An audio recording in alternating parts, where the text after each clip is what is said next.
Hello everybody, and welcome to the next Dorn Geek Star Wars The Expanded Universe book talk. Today, we're going to talk about the third and final book in the Thrawn 3-book cycle, The Last Command. So let's go. Yes, we are talking about The Last Command, the final book in the Thrawn 3-book cycle. This is, of course, written by Timothy Zahn, as the entire 3-book cycle is. Again, I say 3-book cycle because I believe in honoring that is the original way that these 3 books were referred to. A lot of people call them a trilogy, but usually when a series is a trilogy, I don't really know the difference. But usually when a series is called a trilogy, like it's on the book, trilogy, or it's not given another specific name. And this series was actually given a very specific name, as a 3-book cycle. So I want to honor that and respect that. Okay. It was published on April 1st, 1993. No fooling. So that means if you bought Dark Force Rising on May 1st of 1992, then you had to wait 11 months for this book to come out. I was lucky enough not to have to do that, but there it is, written by Timothy Zahn. Let's look at the timeline a little bit. We are at 9 ABY still. We're sort of inching our way into 10 ABY, but technically we're still at 9 ABY here. We're getting near the end of it. We're at 9 years after the Battle of Yavin. I really think every time I've done this for every one of the book talks for this 3-book cycle, this is something to really think about. It's been nearly 10 years since the destruction of the first Death Star, since really in some kind of realistic way the Empire started falling apart. And if you've been reading the other 2 books, then you have an idea of how important that is to this series of books. So 9 years after the Battle of Yavin, that puts us 5 years closing in on 6 years after Return of the Jedi. And Return of the Jedi is the end of the Empire in a lot of fairly important ways, but really the end of the Empire is when the Imperial forces and the Imperial government are not really booted off. I would say more converted. Like, sure, some of them were imprisoned and stuff like that, but we're 2.5 years into the New Republic coming into Coruscant and saying we are now the established government. And no matter how much you want to call yourself the New Republic, and no matter how much you want to say that you are now the established government of the galaxy, if you're not on Coruscant, none of it matters. Okay? Let's look at the ages of our heroes here. We've got Luke Skywalker and Leia. At this point, Organa Solo. I suppose technically for a very short while she started as Leia Skywalker. She quickly became Leia Organa, and now is Leia Organa Solo. The Skywalker twins, I'll still refer to them that way, are 28 years old. They're getting close to 29. Okay, 28 years old. It's been 28 years since the establishment of the Empire.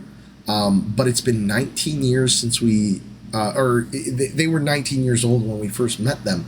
And it's been 9 years, sorry, I said 19, 9 years since Luke and Leia met and went on their adventure together. They met sort of through Han Solo. They met Han Solo too and went off on that adventure together. And Han Solo is now 38, closing in on 39. Han, and I'm going to mention this for a reason. Han is a pretty two-dimensional character here. And that would actually, Harrison Ford had that trouble with Han Solo too, that he was extremely two-dimensional. It didn't seem there was any room for him to grow and evolve. By the way, that is not true. He has grown some by this point, but in a lot of, I don't know, really fundamental ways, Han Solo is the same Han Solo that we met in the movies. Not really true for Luke or Leia.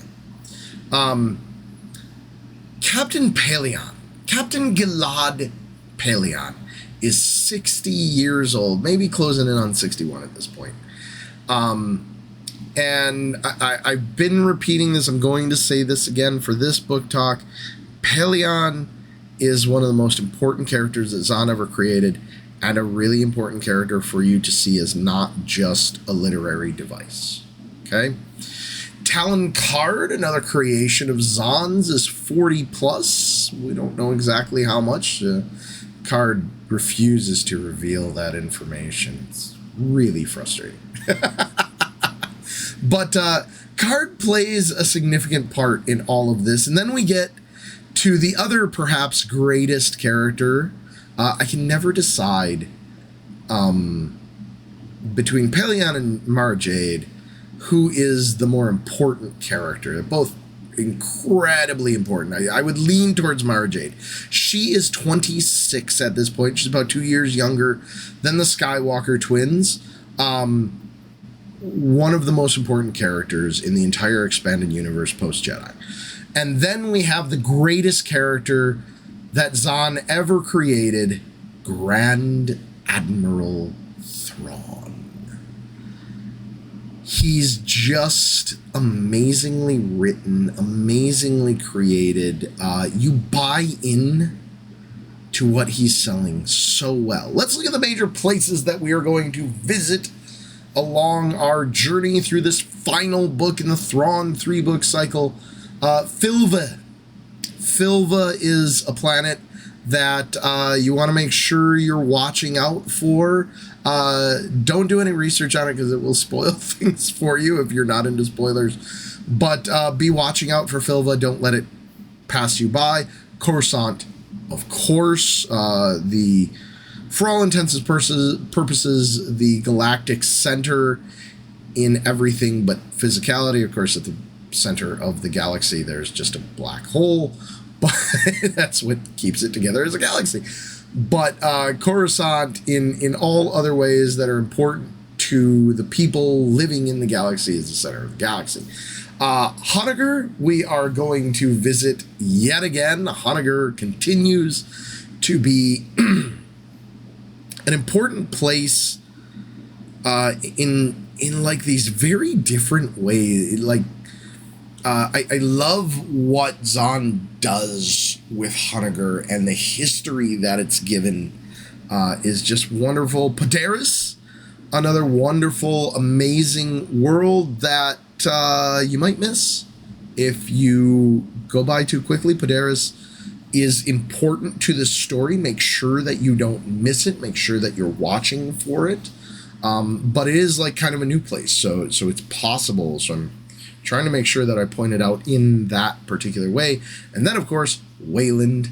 Wayland has been important since the first book and continues to be important here at the end, and really important for you to keep Wayland in mind. Don't worry, you're not going to be able to not keep Wayland in mind. It's a big part of this overall story. You've been talking about it a lot.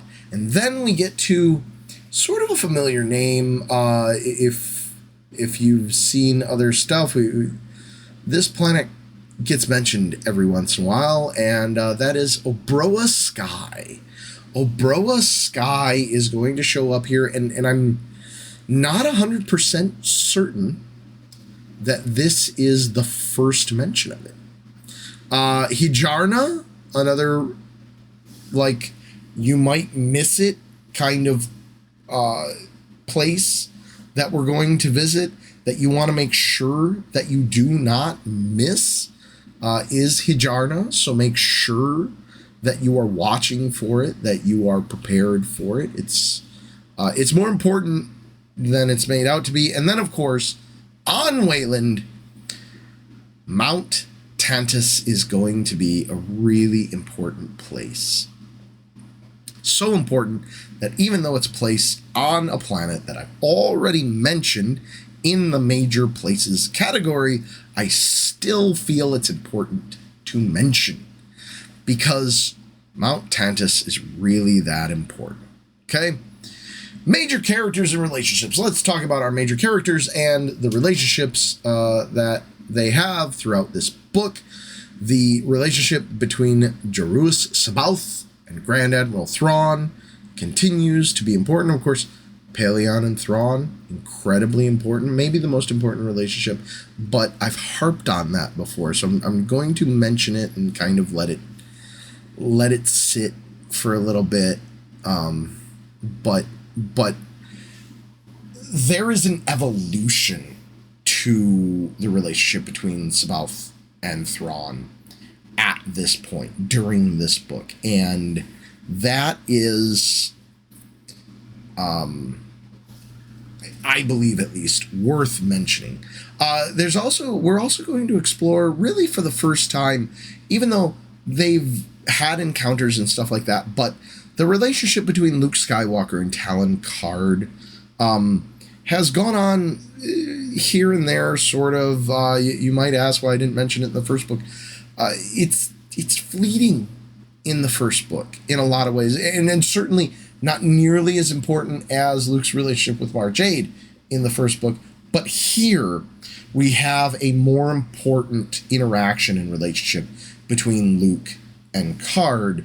So I want to point it out because I want to make sure that you're watching for it, that you, again, don't miss it. I want to make sure that you don't miss these things that I think are important. And then we're going to talk about Talon Karrde and Farrier. And Farrier is a character that if you read the other books, he did show up, but he wasn't nearly as worth mentioning as he is in this book. And in particular, his interaction with Karrde, Han and Lando a little bit too, and we may get back to that.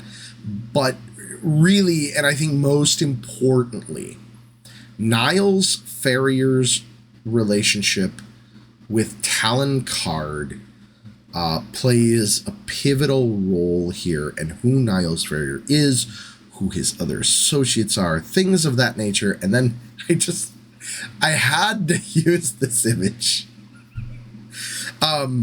It's not what it looks like. But Leia and Mara are going to have their own little adventure during this book. And it's going to be, I hope you will think it's an interesting adventure. I really think it's a very interesting and worthwhile adventure. It's their relationship itself, their, I don't know, friendship, conflict, whatever you want to call it, as we've gone through these books, comes to a head. And I don't really want to say much more. The picture is not, the picture does not represent it. I just felt like I had to use it. More major characters and relationships. Of course, we're going to get back into Luke's relationship with Jorus C'baoth. C'baoth, if you've been reading the other books, his relationship with Luke has been pretty important to him, but we're going to get into a very different aspect of their relationship in this particular book. And it's Zenith stuff, it's culmination stuff. You can probably guess at it. I don't think I'm ruining much there. You probably would have guessed at it anyways. And then, of course, a relationship that we continue to mention, that I've been mentioning in every single book, and that is the relationship between Leia Organa Solo and the Nogri. Oh, the amazing Nogri. You guys are going to get to know the Nogri, not just in these books, but in future books as well. And Leia's relationship with the Nogri, Zeniths, at this point, also in this book, I mean, it's the last book, so all this stuff has to come to a head, has to hit its big moments, right? And Leia's relationship with the Nogri is definitely going to hit one of those points. It's a wonderful, wonderful conclusion, sort of conclusion to that relationship. And then the relationship between Grand Admiral Thrawn and Hook. I did not mention that relationship in the second book, although it's worth making sure that you catch it in the second book. But in this book, they make it a little more obvious, and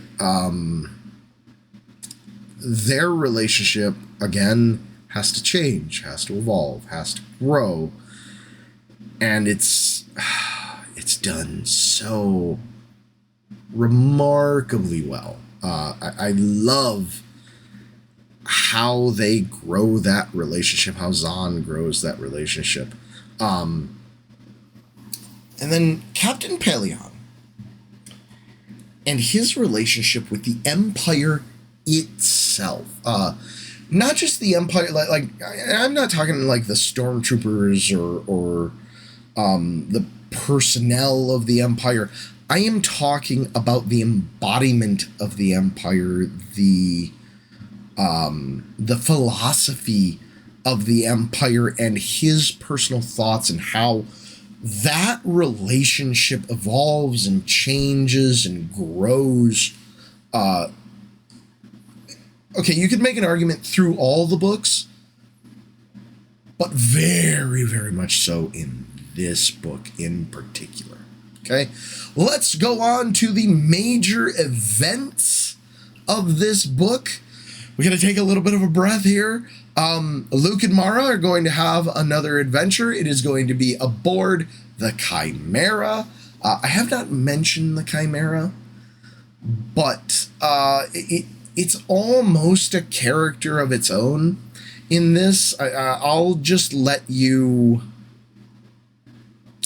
I will let you through these books discover the Chimera for yourself. I don't... I want to tease you. I don't want to give away so much that you go, oh, Dorn Geek told us everything about this book and we don't have to read it. I might be giving you enough that you could do like a really awful book report on it, but another major event are the questions surrounding Mara Jade herself. You're going to learn through these books, a lot in the second book actually, who Mara Jade is and was. And who she was forces there to be questions about it. Though I have to say, this is not necessarily my favorite piece of Zahn's writing. It's really important, but I think Zahn has done better with other things. I'll leave it at that. I'm giving away something here, but oh my god, it's so hilarious and so like just ridiculous in a lot of ways. Nogri disguises that you are going to encounter here, and it's not going to be just in this book. As we move on in other books, it's going to happen again. And then we got to get into a big question, okay? What happened to the lightsaber on Bespin? The lightsaber that went flying down the shaft along with Luke's hand.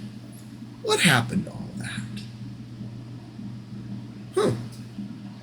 Interesting idea. It's an interesting thought. And you are going to find out. And I know this has come up in comic books and in other places, but I think, could be wrong, but I think this is the first exploration of that particular question. It might have happened in the Marvel comics at some point, but I don't think that happened. And then we're going to have, and I'm completely spoiling this, I spoiled it in the first book too, but whatever, an important birth. And I think the image completely and totally speaks for itself, so I don't think I have to say anything about that. There will be an important birth. It is a major event. You will not miss it. More major events. An important alliance is going to be born. As this book gets nearer and nearer to conclusion and we start to wrap things up the way you would a traditional series of books, Zahn had no idea that this was going to spark an entire big thing. But there's going to be an important alliance. And then we got to get into, and it's not specifically talked about ever, but I really want you thinking about the one secret, the one big secret that Thrawn never figured out. And I told you before, Thrawn's tactical ability, his tactical genius, his ability to think, predict, like who he is in his own mind and in his brain is what makes him such an amazing character. But there is one secret that Thrawn does not figure out, and I encourage you to be thinking about that as you go, especially through this book. There's a connect the dots moment for it. We're going to see Luke meet his match.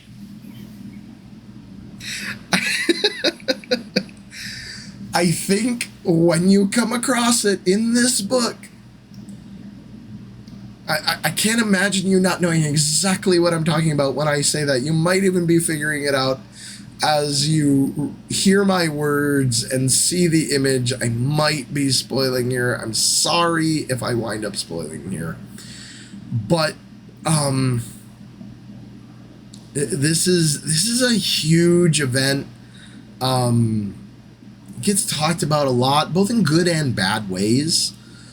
But I thought it was incredible when I first read it. And then the book is entitled The Last Command. And there's a particular character, even before this book, but very, very much so during this book,